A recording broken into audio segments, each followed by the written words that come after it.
So Jack was one of my fellow students, and he was from a farm at a place called Wongan Hills. I spent the summer holidays there with him. We drove up from Perth in his ute, a car so fast and comfortable it was like being in a flying armchair. I'd already learnt the Australian way of calling things not what they were. Black and white taxis that were coloured, or saying brilliant when things were not. So I was not surprised at the rolling wheat fields of Wongan Hills, or that the farm, called Mount Rupert, was barely a rise. There was so much happened in our 2 weeks on the farm I struggled to describe it. We drove around paddocks so vast I could not believe one family could own it all. Some fields were sown with wheat and others had flocks of sheep. Some areas were fenced off and planted with trees. Jack told me this reduced the salinity. The sheep were raised for wool. One of the first jobs we had was called mulesing. The sheep were thrown into a rack without any anaesthetic and skin was cut from around their bum. It made me sick. Jack called me a soft bastard. "Stops them getting fly-blown," he said. Most days we would patrol the fields to check the fences and the water troughs. We drove in a car that Jack called the paddock basher.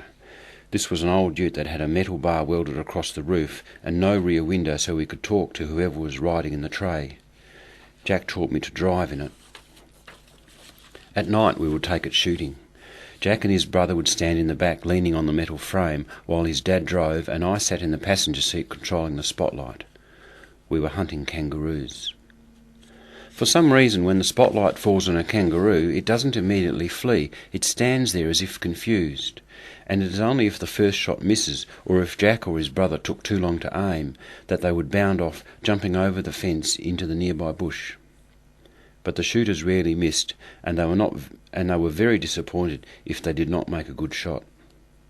"Cruel not to make a clean hit," Jack said. Some they would leave. "Got a joey," they'd say. In the spotlight they all looked the same to me, but somehow they could tell. We collected the dead kangaroos into the back to feed to the dogs. When the tray was full we stopped. "It's a lot of meat for a few dogs," I said.